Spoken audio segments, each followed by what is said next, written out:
আমরাও তার জন্য দোয়া করছি, মেহেরবানি করে তার জীবনের গুনাহ মাফ করে দাও, তার কবরকে তুমি জান্নাতে উপাদিত বানিয়ে দাও।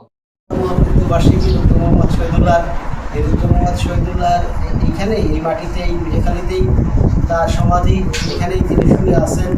তিনি শেখর সন্ধানী কবি, তিনি সারা জীবন গ্রামকে ভালোবেসেছেন, শেখরের কাছে এসেছেন এবং এখানে এসেই তিনি শান্তি পেতেন। এখানকার মানুষের জীবনযাত্রা এবং সংস্কৃতিকেই তিনি সাহিত্যে তুলে ধরেছেন, তার কবিতায়, তার গানে, তার নাটকে, তার গল্পে। এবং তিনি মনে করতেন যে আমরা যদি নিজেকে যদি ভালোবাসি, তাহলে পরিবারকে ভালোবাসা হবে, পরিবারকে ভালোবাসা মানে গ্রামকে ভালোবাসা হবে, গ্রামকে ভালোবাসা মানে পৃথিবীকে ভালোবাসা হবে। আমাদের সবার মধ্যে যদি সেই ভালোবাসা যদি থাকে, তাহলে আমাদের এই দেশটা, এই সমাজটা, গ্রামটা সুন্দর আমরা করতে পারি। এবং তিনি মনে করতেন জীবনের জন্য শিল্প, জীবনমুখী সংস্কৃতি, জীবনমুখী শিল্প তিনি নির্মাণ করেছেন। জীবনের জয়গান তিনি গিয়েছেন। সমাজের যে অসম্য, বৈষম্য, কুসংস্কার, তার বিরুদ্ধে তিনি লড়েছেন, লিখেছেন, গিয়েছেন।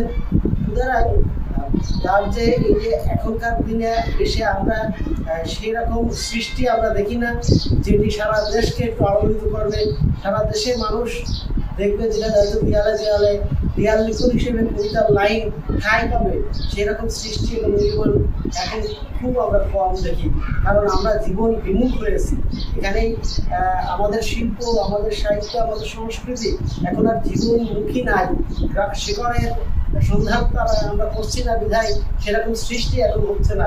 এখানে ডক্টর মোহাম্মদ শহীদুল্লাহ ব্যতিক্রম ছিলেন। তিনি গ্রামকে ভালোবাসতেন, সেই কারণে গ্রামের মানুষের মানচিত্র তিনি তুলে ধরেছেন। তিনি এই উপকৃত উপকূলের কথা বলেছেন। তিনি এই গ্রামকেই স্বর্ণ গ্রামে পরিণত করতে চেয়েছিলেন এবং তার জন্য তিনি কাজ করেছেন। এখানে একটা স্কুলও প্রতিষ্ঠা তিনি করেছিলেন। এখানে খেলাধুলা নামে অবরোধ ক্লাব প্রতিষ্ঠা করেছিল। এখানকার সাংস্কৃতিক বিকাশের জন্য সাংস্কৃতিক সংগঠন অন্তর্বাধাও তিনি প্রতিষ্ঠা করেছিলেন। এখানে খেলাধুলার জন্য অবরোধ ক্লাব করেছিলেন।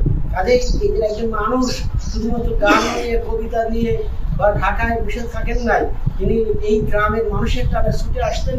এই গ্রামকে, এই মানুষকে, জীবনকে বদলানোর জন্য তিনি কিন্তু কাজ করতেন। যেমন তার লেখায়, রচনায়, কবিতায়, গানে, একইভাবে তিনি কিন্তু সংগঠন গড়ে তোলার মধ্যে দিয়েও এখানে বাস্তবে প্র্যাকটিক্যাল কাজও তিনি করেছেন। সুতরাং এরকম মানুষ আমাদের আর কবে হবে আমরা জানি না, এবং সেটার সম্ভাবনা